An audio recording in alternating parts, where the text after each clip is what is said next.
প্রিয় শিক্ষার্থীরা, তোমরা সবাই কেমন আছো? আশা করি ভালো আছো, সুস্থ আছো। তোমাদেরকে অনলাইন ক্লাসে স্বাগতম। আর ক্লাসটি হচ্ছে আজকে তোমাদের একাদশ শ্রেণীর ক্লাসটি নিব হচ্ছে ব্যবসা সংগঠন ও ব্যবস্থাপনা, প্রথম পত্র ব্যবসা পরিচিতি বিষয়ে। ক্লাসটি নিব হচ্ছে আমি ইয়াসমিন আক্তার, প্রভাষক, ব্যবস্থাপনা বিভাগ, সরকারি বাংলা কলেজ, ঢাকা। আর তোমাদের যে চ্যাপ্টারে আজকে ক্লাস নেব সেটি হচ্ছে ব্যবসা পরিবেশ, দ্বিতীয় চ্যাপ্টার। আর এই ব্যবসা পরিবেশের মাধ্যমে আমরা জানতে পারবো যে একটি ব্যবসা প্রতিষ্ঠানে বা ব্যবসায়ের উপরে পরিবেশের কী ধরনের প্রভাব বিস্তার করে, বা পরিবেশের কারণে একটা ব্যবসায়িক লক্ষ্য অর্জনের পথ কতটা সুগম হতে পারে, এটা আমরা এই চ্যাপ্টারের মাধ্যমে হচ্ছে আমরা জানতে পারবো। তার আগে হচ্ছে তোমরা তো নিশ্চয়ই জানো ব্যবসা কী আর পরিবেশ কী। তাহলে হচ্ছে ব্যবসা হচ্ছে সুনির্দিষ্ট ও মুনাফা অর্জনের উদ্দেশ্যে সকল প্রকার বৈধ অর্থনৈতিক কার্যকলাপকে আমরা জানি ব্যবসা। আর পরিবেশ হচ্ছে মানুষ যে পারিপার্শ্বিকতার মধ্য দিয়ে বসবাস ও জীবন ধারণ করে এবং যা প্রত্যক্ষ পরোক্ষভাবে জীবনধারাকে প্রভাবিত করে তাকে তার পরিবেশ বলে। মানে আমাদের চারপাশে যা কিছু আছে সবই কিন্তু পরিবেশের অন্তর্ভুক্ত। তাহলে ব্যবসা পরিবেশটা কি? আচ্ছা, পরিবেশের এমন কিছু বিষয় আছে যা ব্যবসা বা শিল্প প্রতিষ্ঠান গড়ে তোলার ক্ষেত্রে ইতিবাচক ভূমিকা রাখে, আবার কিছু উপাদানের কারণে ব্যবসা গড়ে ওঠা ও সম্প্রসারণের ক্ষেত্রে বাধা সৃষ্টি হয়। মোট কথা হচ্ছে ব্যবসায়ের উপর প্রভাব বিস্তারকারী যে এই জাতীয় সব পারিপার্শ্বিক অবস্থা বা উপাদানের সমষ্টিকে আমরা ব্যবসায় পরিবেশ বলে থাকব।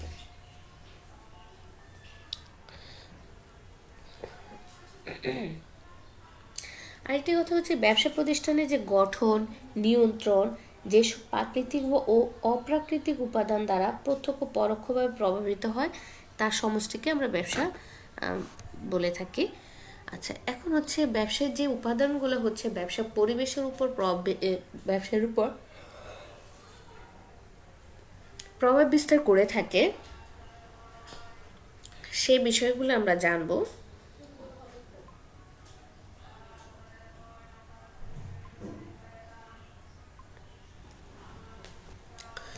পরিবেশের উপর এখন হচ্ছে ব্যবসা পরিবেশ, এখানে আমরা দেখতে পাচ্ছি একটা হচ্ছে ব্যষ্টিক বা অভ্যন্তরীণ পরিবেশ, একটা হচ্ছে সামষ্টিক বা বাহ্যিক পরিবেশ। এবং ব্যষ্টিকটা হচ্ছে একটা নিয়ন্ত্রণযোগ্য, কিন্তু হচ্ছে ব্যবসা পরিবেশে যে দুটি উপাদান আছে, একটা ব্যষ্টিক মানে সামষ্টিক। ব্যষ্টিক মানে ক্ষুদ্র আর সামষ্টিক মানে বৃহৎ। এবং ক্ষুদ্র যেটা অভ্যন্তরীণ পরিবেশ সেটা কিন্তু ব্যবসা প্রতিষ্ঠান নিয়ন্ত্রণ করতে পারে, কিন্তু যেটা হচ্ছে সামষ্টিক বা বাহ্যিক পরিবেশ সেটা কিন্তু ব্যবসা পরিবেশ নিয়ন্ত্রণ করতে পারে না।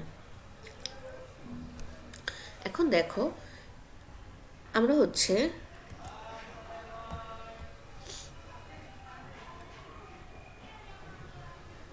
ব্যষ্টিক পরিবেশ,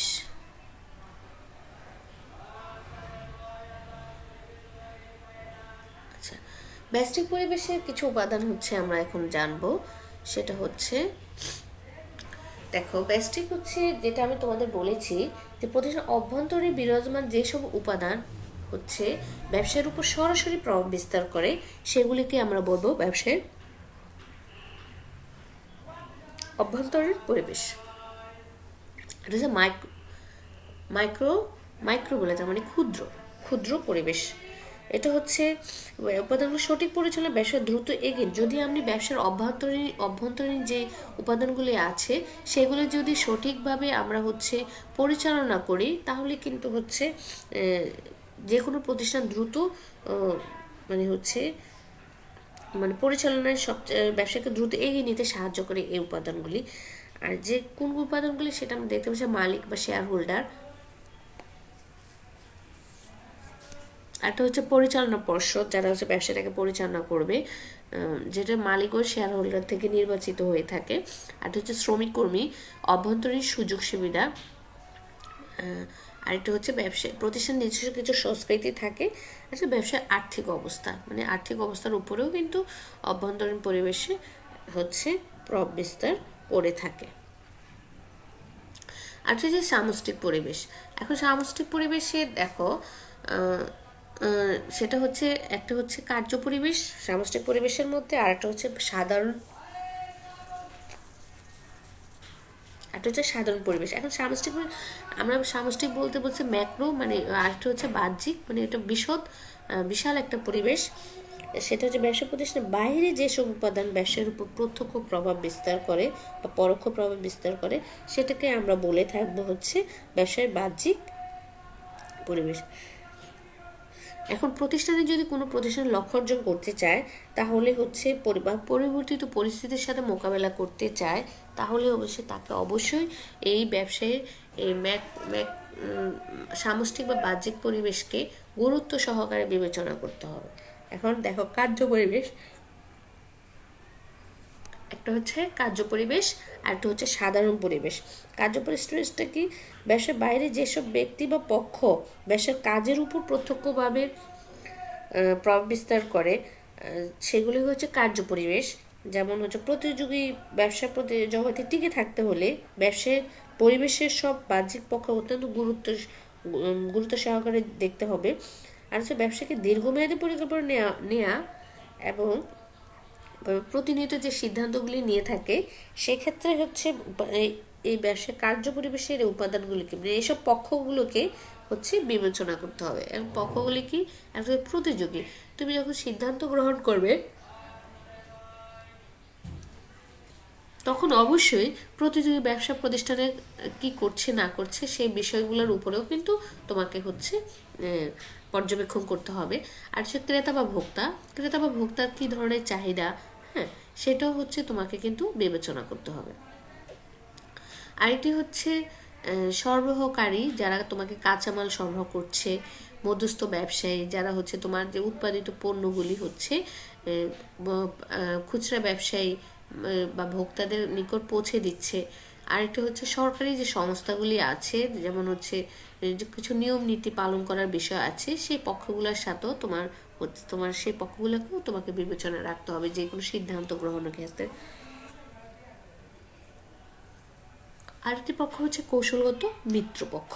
হ্যাঁ, এই পক্ষগুলির সাথে তোমার সম্পর্ক রাখতে হবে বা যোগাযোগ রাখতে হবে। আবার এগুলি হচ্ছে তোমার ব্যবসার পরিবেশকে প্রভাব বিস্তার করে থাকে। এই সবগুলিকে আমরা কার্য পরিবেশ বলি। আমার কাজের ক্ষেত্রে এদেরকে, এই পক্ষগুলোকে লাগবেই অবশ্যই। আর হচ্ছে ব্যবসার সাধারণ পরিবেশ। সাধারণ পরিবেশে মানে কাজও প্রভাব বিস্তার করে ব্যবসায় যেসব সাধারণ মানে বাহ্যিক, যেমন হচ্ছে প্রাকৃতিক পরিবেশ, রাজনৈতিক পরিবেশ, সামাজিক পরিবেশ, হ্যাঁ, এগুলি কিন্তু সাধারণ পরিবেশের অন্তর্ভুক্ত। এখন দেখো আমরা একটা চিত্রের মাধ্যমে দেখব।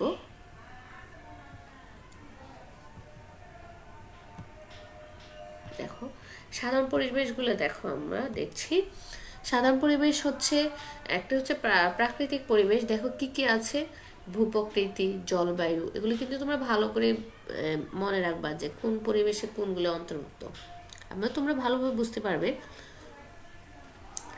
একটি হচ্ছে ভূপ্রকৃতি, জলবায়ু, প্রাকৃতিক নদ নদী, দেশের অবস্থান, দেশের আয়তন, প্রাকৃতিক সম্পদ, খনিজ সম্পদ, পাহাড় পর্বত, বনজ সম্পদ, প্রাণীর সম্পদ বা জলজ সম্পদ, সমুদ্র সৈকত, এগুলি সবই হচ্ছে প্রাকৃতিক পরিবেশের উপাদান। আর ওটা হচ্ছে অর্থনীতি পরিবেশের উপাদান, যেমন হচ্ছে তোমার ব্যাংক ব্যবস্থাও কিন্তু অর্থনৈতিক পরিবেশের উপাদান হয়। সঞ্চয়, বিনিয়োগ, মূলধন, আর্থিক প্রতিষ্ঠানগুলোর মধ্যে আছে যেগুলো ঋণদানকারী প্রতিষ্ঠান বা হচ্ছে ব্যাংক সমূহ, অর্থ ঋণ ব্যবস্থা, দেশের জাতীয় আয় কেমন, মাথাপিছু আয় কেমন, উৎপাদন বন্টন কেমন, ভোগ ব্যয়ের পরিমাণ কিরকম, হ্যাঁ, মুদ্রা ও রাজস্ব ব্যবস্থা, মুদ্রা বাজার, একটা হচ্ছে শেয়ার বাজারে তো হচ্ছে প্রতিষ্ঠান সমূহ হচ্ছে মূলধন সংগ্রহ করে থাকে। মানব সম্পদ কিন্তু অর্থনৈতিক পরিবেশ।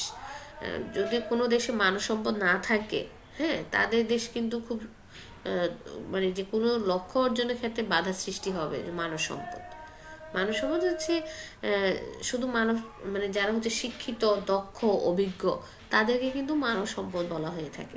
আর হচ্ছে বাজার ব্যবস্থা, মুদ্রাস্ফীতি ও মূল্যস্তর, হ্যাঁ, মুদ্রাস্ফীতি যে দ্রব্যমূল্য বৃদ্ধি পেতে থাকে, হ্যাঁ, এটা দেশের জন্য, এটার সুবিধা অসুবিধা আছে।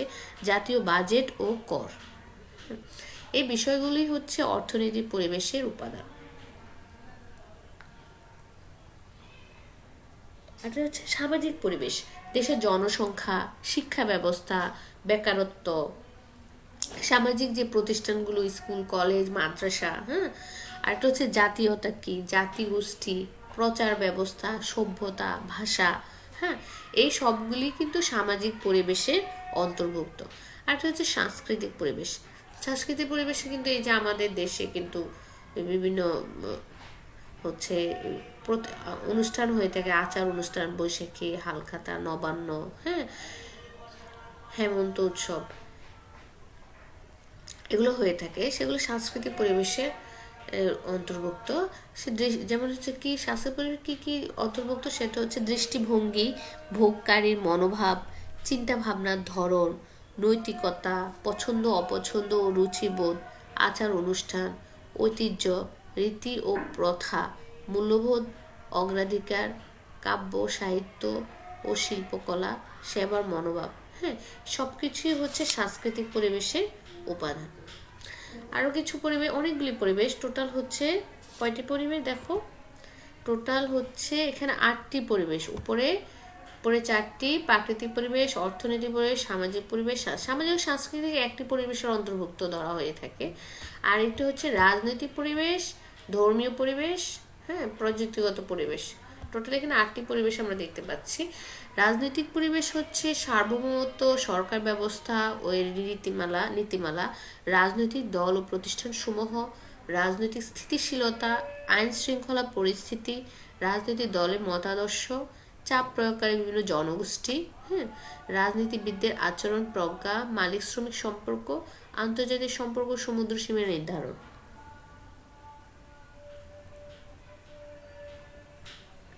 আরেকটি হচ্ছে ধর্মীয় পরিবেশ। ধর্মের বহুত্ব, ধর্মীয় বিশ্বাস, ধর্মের চর্চা, ধর্মীয় অনুভূতি, ধর্মীয় কারণে কিন্তু ব্যবসা পরিবেশে অনেক, যেমন মদের ব্যবসা আমাদের দেশে হারাম, হ্যাঁ। শুকুর, এসব বিষয়ে শুকুর জাতীয় হচ্ছে পশুর ব্যবসা এখানেও করা যায় না, হ্যাঁ। তো এগুলো কিন্তু ব্যবসা পরিবেশের উপরে প্রভাব বিস্তার করে থাকে। ধর্মের প্রচার প্রসার, ধর্মীয় দ্বন্দ্ব, ধর্মীয় অনুশাসন, কোনো বিশেষ ধর্মাবলীর সংখ্যা, হ্যাঁ, এটাও কিন্তু ব্যবসা পরিবেশের উপর প্রভাব বিস্তার করে থাকে। এটা হচ্ছে আইনগত পরিবেশ, বাণিজ্যিক আইন, শিল্প আইন, পরিবেশ সংক্রান্ত আইন, বিভিন্ন আইন আছে, সেগুলি হচ্ছে সে আইনগুলি হচ্ছে মান্য করে হচ্ছে ব্যবসায় হচ্ছে করতে হবে।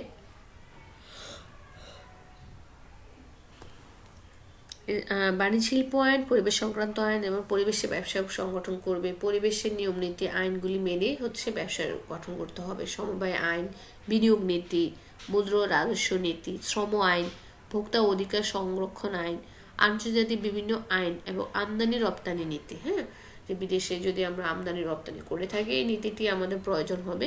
আর ভোক্তা অধিকার সংরক্ষণ আইন,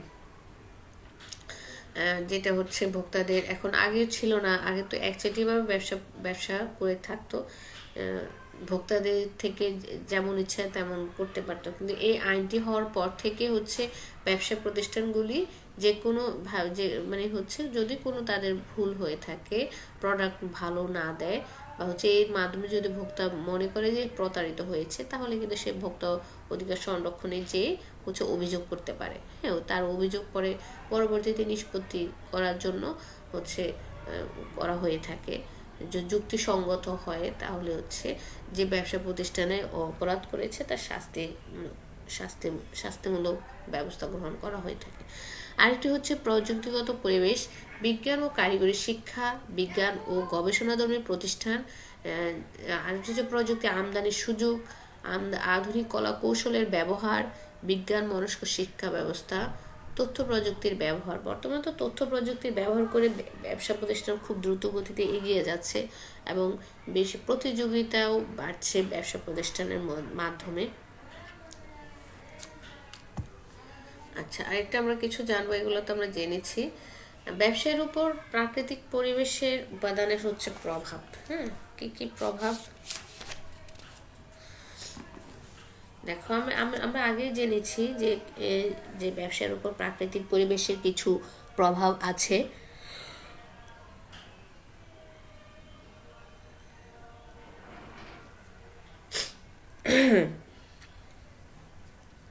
যেমন একটা দেশের যে কোনো দেশের যেমন জলবায়ু, ভূপ্রকৃতি, মৃত্তিকা, নদ নদী সকল প্রাকৃতিকভাবে সৃষ্ট উপাদানের সমন্বয়ে যে পরিবেশ, মোট কথা হচ্ছে প্রাকৃতিকভাবে সৃষ্ট উপাদানের সমন্বয়ে যে পরিবেশ গড়ে ওঠে তাকে হচ্ছে প্রাকৃতিক পরিবেশ বলে।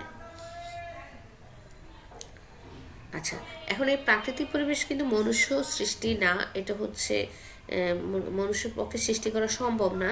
হ্যাঁ, তাহলে আমরা এই কী কী প্রাকৃতিক পরিবেশ হচ্ছে ব্যবসা প্রতিষ্ঠানে ব্যবসায়ের উপরে প্রভাব বিস্তার করে থাকে। এক নম্বরে যেটা বলবো ভূপ্রকৃতি। ভূপ্রকৃতি হচ্ছে বাংলাদেশে তো ভূপ্রকৃতি তিন ধরনের, একটা হচ্ছে পার্বত্য এলাকা, একটা সমতল ভূমি, একটা হচ্ছে মালভূমি, এর ধরনের রয়েছে তিন ধরনের।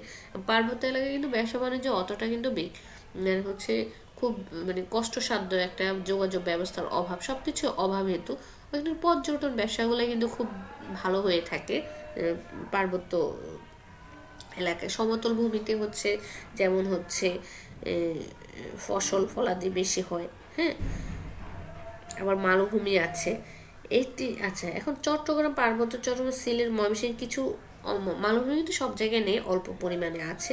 বাকি এলাকা পলিমাটি সঞ্চিত সমতল ভূমি। হ্যাঁ, যার মধ্যে হচ্ছে হাওর আছে, হাওরে কিন্তু অনেক মাছ হয়। হ্যাঁ, বদ্বীপ অঞ্চল, নিম্ন জলবায়ু, সমুদ্র উপকূলে সেখানে আমরা সামুদ্রিক মাছগুলি লবণাক্ত যেহেতু হয়, তবে এখানে হচ্ছে অন্য অন্য ফসল ফলাদি আবার কম হয় লবণাক্তের কারণে। আরেকটা হচ্ছে জলবায়ু। জলবায়ুর কারণে হচ্ছে বিভিন্ন দেশ বিভিন্ন শিল্প বাণিজ্যে হচ্ছে এগিয়ে যায়। যেমন আমাদের হচ্ছে নাতিশীতোষ্ণ, আবার কোনো দেশে শীত।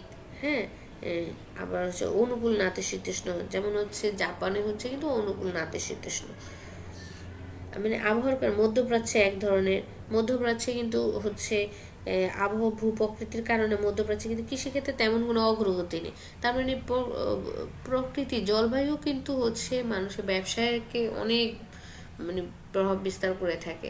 শীত প্রধান দেশে শীতের জিনিসপত্র বেশি বিজনেস হয়ে থাকে। হ্যাঁ, আবার হচ্ছে যেখানে হচ্ছে কিছুটা বৃষ্টিপাত বেশি হয় সেখানে হচ্ছে আবার আরেক ধরনের রেইনকোটগুলো বেশি সেল হয়ে থাকে। তাহলে হচ্ছে জলবায়ুর কারণে হচ্ছে কিন্তু আমরা হচ্ছে দেখতে পাই যে এক এক জায়গায় এক এক ধরনের ব্যবসা কিন্তু সাফল্য অর্জন করে থাকে। হ্যাঁ, আবার হচ্ছে জলবায়ুর কারণে কিন্তু এক এক এরিয়ার মানুষ হচ্ছে জনগণকে হচ্ছে স্বাস্থ্যবান, কর্মঠ, হচ্ছে বুদ্ধিমান করে, এটা হচ্ছে জলবায়ুর কারণেই হয়ে থাকে।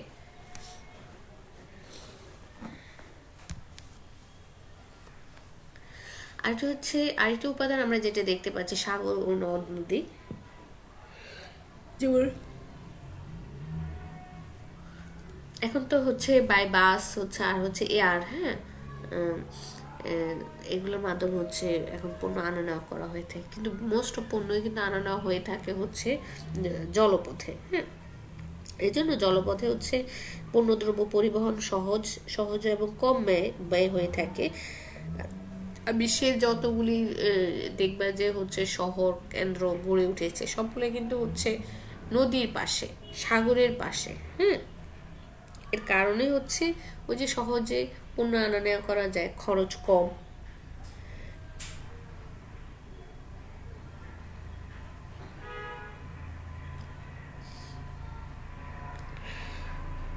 আচ্ছা, এখন আমরা আরেকটা বিষয় জানি, যেমন প্রাকৃতিক সৌন্দর্য আমরা জানি যে হচ্ছে নেপাল, ভুটান, আফগানিস্তান, ভূর রাষ্ট্র, এগুলো কিন্তু কোনো নদ নদী নাই, যার কারণে ওইখানে কিন্তু হচ্ছে ব্যবসা বাণিজ্য খুব বেশি সুবিধা। বৈদেশিক বাণিজ্য কিন্তু তারা হচ্ছে যেহেতু ভূবেষ্টিত, কোনো নদী নেই।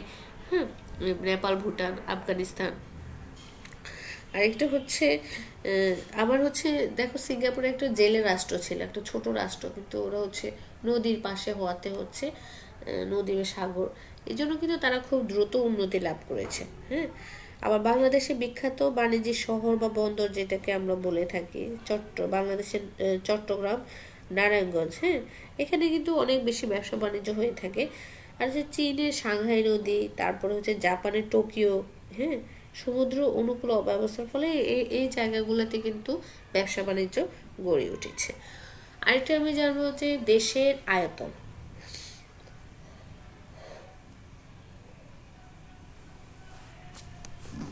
এখন দেশের আয়তনে হচ্ছে বাংলাদেশে কিন্তু আয়তন দিনকে দিন কিন্তু বাড়ছে, তবে সেটা এখনো আমরা যেটা জানি 1,47,570 বর্গ কিলোমিটার, কিন্তু বর্তমানে কিন্তু আরো বেশি, কিন্তু যেটা এখনো একুরেটভাবে আসেনি।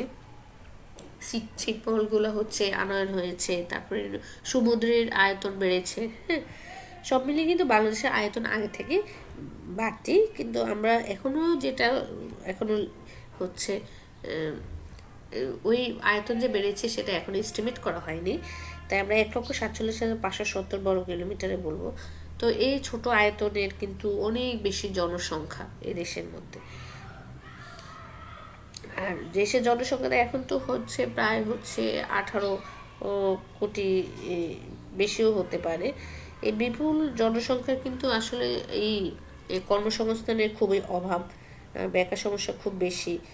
আর যদিও বাংলাদেশে কিন্তু এই মানুষের জনসংখ্যার কারণে হচ্ছে জনসংখ্যার উপর ভিত্তি করে গড়ে রয়েছে পোশাক শিল্প, শ্রম ঘন শিল্প। হ্যাঁ, যেখানে হচ্ছে সস্তায় শ্রম পাওয়া যায়, এই জন্য কিন্তু এই দেশে কিন্তু গার্মেন্টস ব্যবসায় কিন্তু খুব অগ্রগতি লাভ করেছে। আরেকটি হচ্ছে বনজ সম্পদ। সেটা হচ্ছে দেখো, বনজ সম্পদ হচ্ছে মানে বলা হয়ে থাকে যে প্রাকৃতিক ভারসাম্য রক্ষার জন্য 25% বন দরকার, কিন্তু আমাদের দেশে আসলে আছে কিন্তু 11%। তাহলে দেখো কত কম, পুরাই 14%, পুরাই কম। আচ্ছা, এখন দেশের অর্থনীতিতে কিন্তু বন সম্পদের গুরুত্ব কিন্তু অনেক। হ্যাঁ, আর বাংলাদেশের যে বিভিন্ন অঞ্চলে বনভূমিতে কাঠ, বাঁশ, বেত, গোলপাতা, মধু, মোয়ালরা হচ্ছে মধু সংগ্রহ করে থাকে। হ্যাঁ, বন্য প্রাণীর চামড়াতে বনজ সম্পদ পাওয়া যায়, এগুলির উপর ভিত্তি করে গড়ে রয়েছে মানে এইসব ক্ষেত্রেও কিন্তু অনেক ব্যবসা অনেকেই ব্যবসা করে থাকে, মধু সংগ্রহ করে, বন্যপ্রাণীর চামড়া বিক্রি করে, বেত ও বাঁশের আসবাবপত্র তৈরি করে, কাঠের আসবাবপত্র। হ্যাঁ, এগুলোর উপরে ডিপেন্ড করে কিন্তু অনেক ব্যবসা প্রতিষ্ঠান গড়ে উঠছে।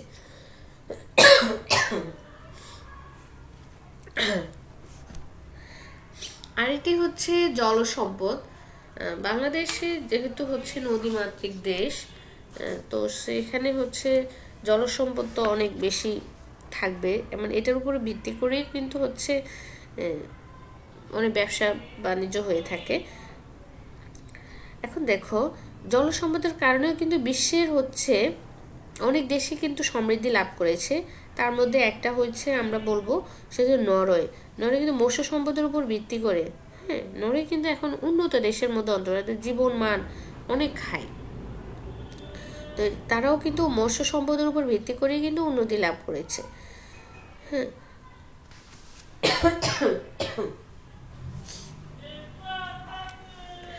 আবার হচ্ছে দেখো, যেমন বাংলাদেশে বৃষ্টিবহুল বাংলাদেশ মৌসুমী জলবায়ু অঞ্চলে অনেক অসংখ্য নদী, খাল, বিল রয়েছে এবং প্রচুর পরিমাণে আমরা কিন্তু মাছ, নদীর মাছ, সাগরের মাছ, হ্যাঁ, আমাদের দেশে কিন্তু আছে।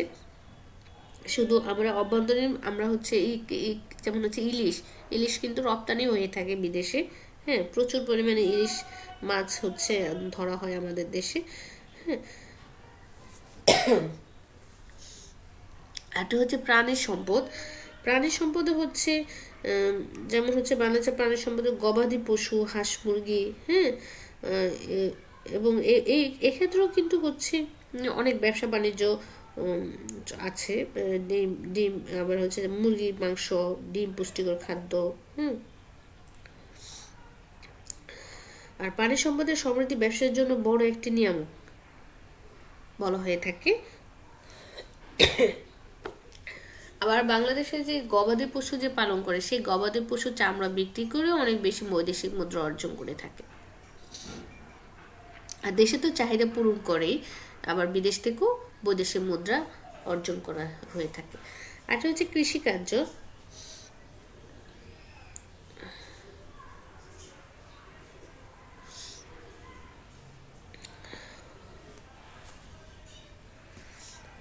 এদেশে যেমন হচ্ছে কৃষিকার্য, বাংলাদেশের যে এটা প্রধান ফসল সেটা হচ্ছে ধান, তারপরে পাট, তামাক, চা, ইক্ষু, কার্পাস তুলা, গম, হ্যাঁ, তৈলবীজ ও আর হচ্ছে ডাল। এইসব ফসলের উপর ভিত্তি করে কিন্তু চা, পাট, চা, চিনি, কার্পাস ইত্যাদি বিভিন্ন শিল্প কিন্তু গড়ে উঠেছে। হ্যাঁ, পাট শিল্প, চিনি শিল্প, চা, আবার ফলে বিপুল সংখ্যক লোকের এখানে কিন্তু আমার কর্মসংস্থানও কিন্তু হচ্ছে।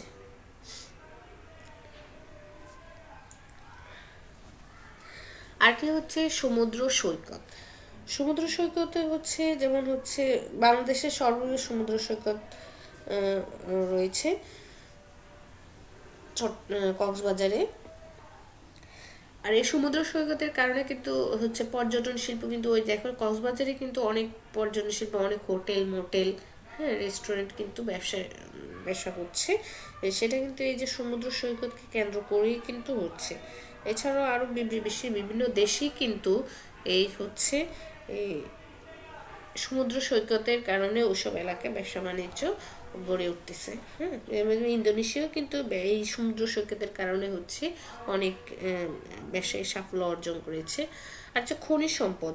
আচ্ছা, খনিজ সম্পদের প্রাচুর্য, যেমন খনিজ সম্পদ, যে দেশে খনিজ সম্পদ যত বেশি সেই দেশে কিন্তু চীনে কয়লা, হ্যাঁ, চীন, রাশিয়া, ইংল্যান্ড কয়লা বা আকরিক লোহা আছে এদের দেশে। এই কারণে ওই দেশগুলোতে কিন্তু হচ্ছে লৌহ ইস্পাত শিল্প গড়ে উঠেছে। আবার বাংলাদেশেও হচ্ছে প্রাকৃতিক গ্যাস আছে, আবার হচ্ছে কয়লা, কঠিন শিলা, চুনা পাথর, শ্বেত মৃত্তিকা।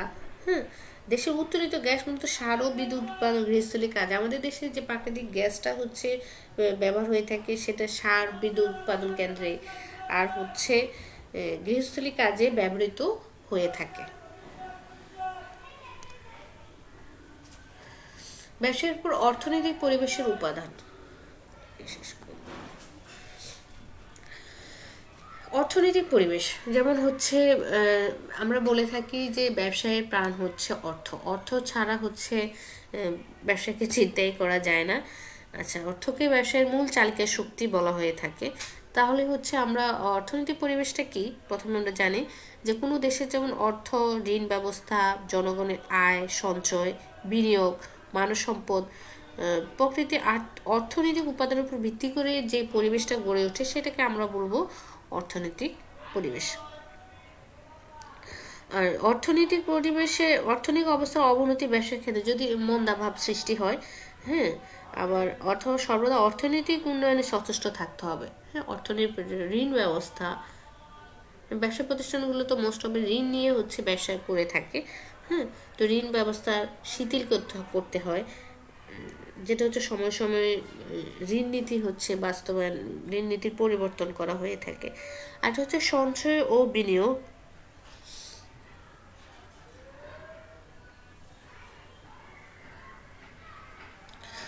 যেমন সঞ্চয় বিনিয়োগ অর্থনৈতিক পরিবেশের যে ভিত্তি শুরু হয়, যেটা সঞ্চয় করে থাকে। আমরা সঞ্চয় আমাদের ভোগ করার পরে হচ্ছে পরবর্তীতে যতটুকু থাকে সেটা আমরা হচ্ছে অর্থ সঞ্চয় করে রাখি। সেই সঞ্চিত অর্থ পরবর্তীতে আমরা কিন্তু বিনিয়োগ করে থাকি।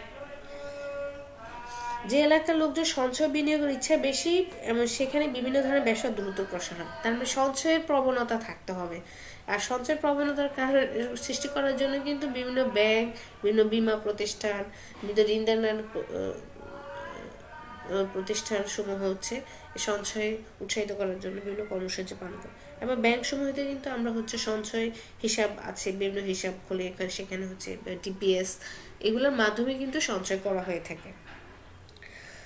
আচ্ছা, আর যদি সঞ্চয়ের পরিমাণ শুধু ভোগের প্রবণতা বেশি থাকলে, যদি ভোগ বেশি করে তাহলে কিন্তু হচ্ছে নতুন ব্যবসা গঠন কঠিন হয়ে যাবে।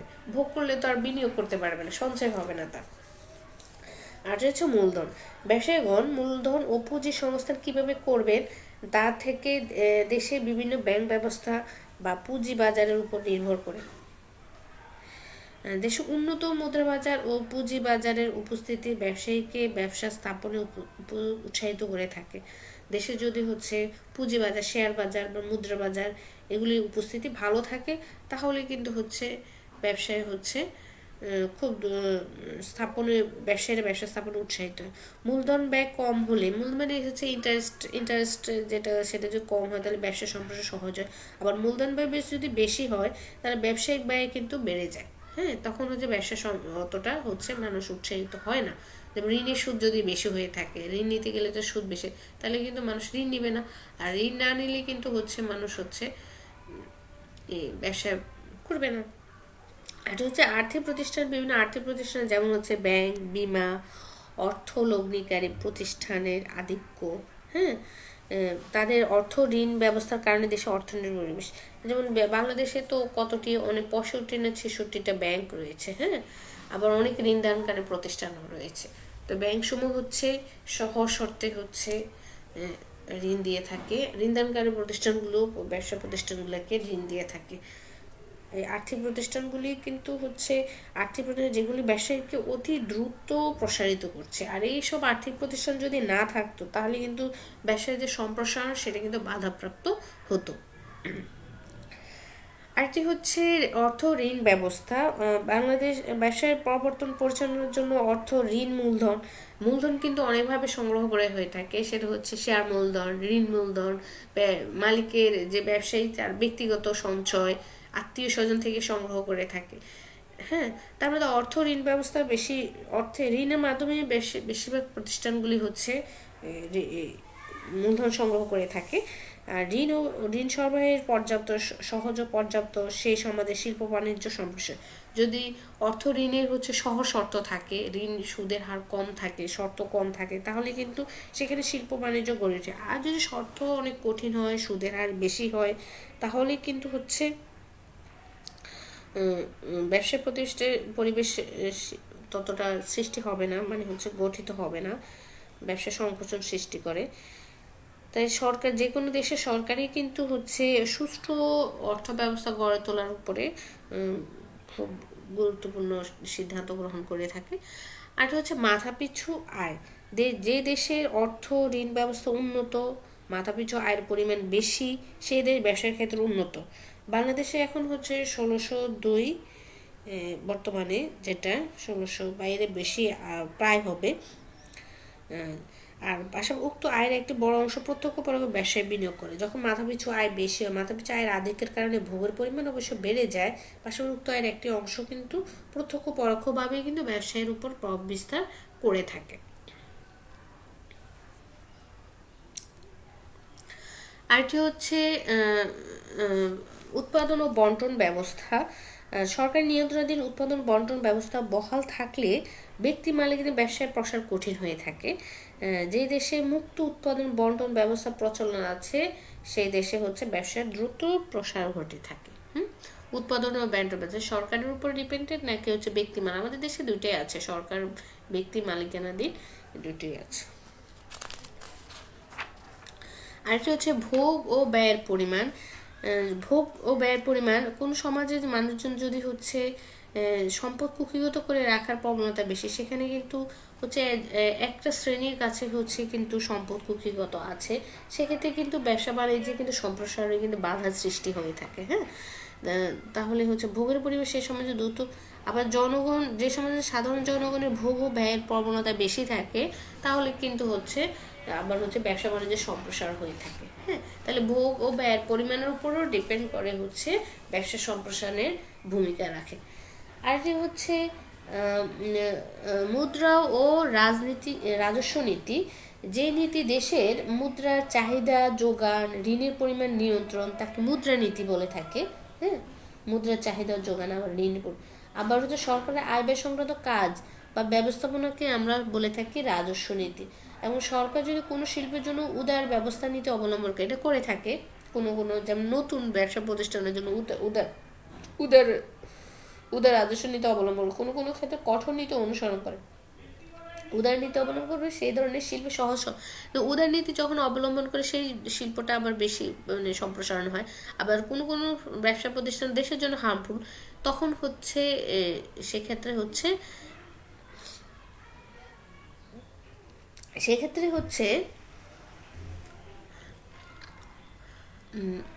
হার্মফুল হলে সেক্ষেত্রে হচ্ছে কঠোর নীতি অবলম্বন করে, তখন আবার শিল্প সম্প্রসারণ হতে পারে, সংকুচিত হয়ে পড়ে, এটি স্বাভাবিক, হ্যাঁ।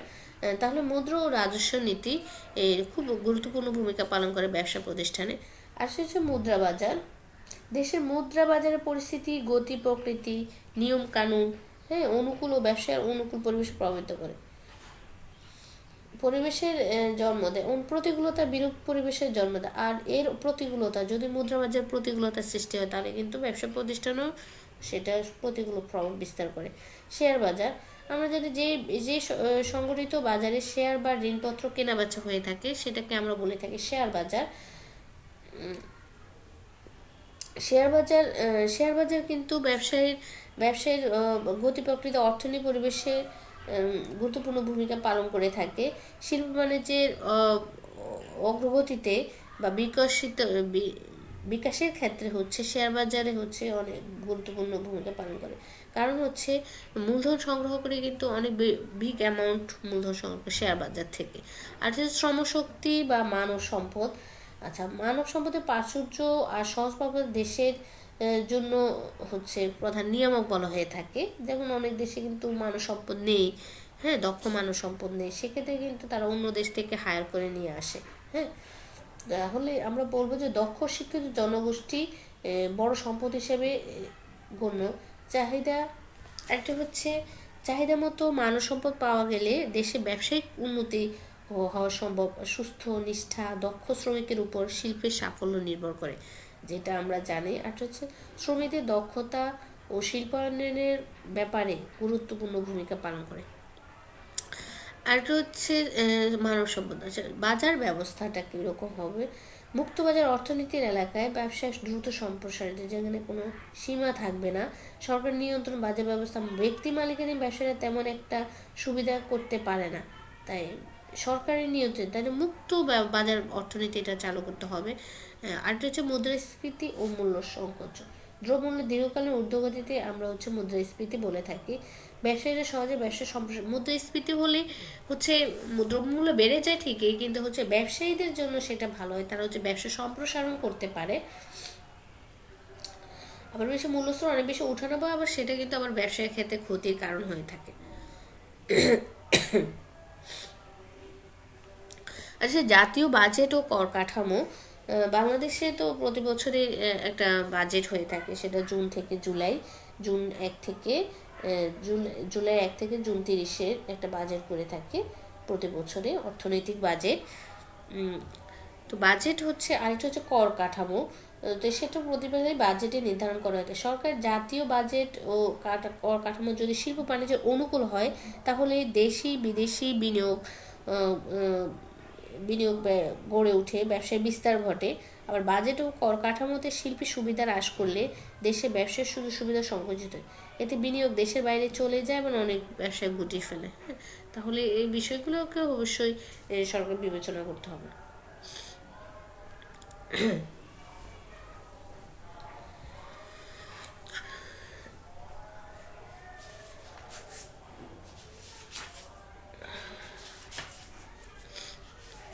আচ্ছা, আমরা হচ্ছে আরেকটা বিষয় আমরা টপিক জানি, এটা হচ্ছে ব্যবসার উপর সামাজিক পরিবেশের কি প্রভাবটা পড়ে। আমরা জানি যে সমাজে যারা বসবাস করে, সমাজে বসবাসরত মানুষের সংখ্যা, শিক্ষা ব্যবস্থা, বেকারত্ব, জাতীয়তা প্রভৃতি সহ সামাজিক জীবন যাপন পদ্ধতিকে প্রভাব বিস্তারকারী উপাদানগুলোকে আমরা সামাজিক পরিবেশ বলবো। সমাজের ব্যবসায় কিন্তু সমাজের একটি অপরিহার্য অংশ বলে বিবেচনা করা হয়ে থাকে। সেক্ষেত্রে সমাজের জনসংখ্যা, জনশক্তি উৎপাদনের একটি অপরিহার্য উপাদান। জনশক্তিকে বাদ দিয়ে আসলে কোনো উৎপাদন কাজ চলে না। হ্যাঁ, তাহলে দক্ষ মানব সম্পদ দেশে ব্যবসা বাণিজ্যের জন্য খুব গুরুত্বপূর্ণ ভূমিকা পালন করে। ভোগের মাধ্যমে তাদের অভাব পূরণ করে, জীবন উন্নত করার চেষ্টা করে, পরোক্ষ উৎপাদনে সাহায্য করে।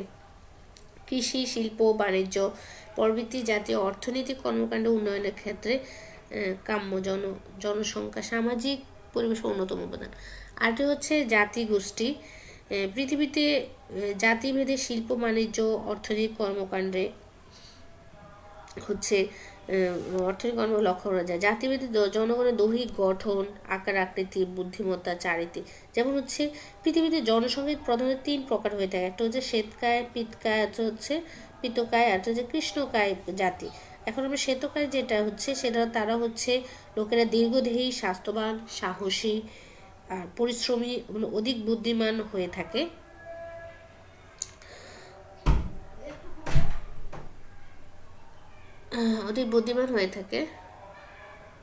আর আরও কতগুলো বিষয় বিবেচনা করতে হবে, যেমন বেকারত্ব, শিক্ষা ব্যবস্থা, সামাজিক প্রতিষ্ঠান সমূহ, মূল্যবোধ এবং ধারণা, প্রচার ব্যবস্থা, ভাষা।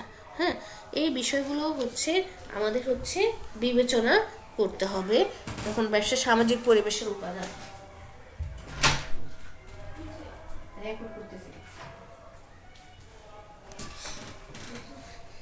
তাহলে এই বিষয়গুলো বিবেচনা করতে হবে।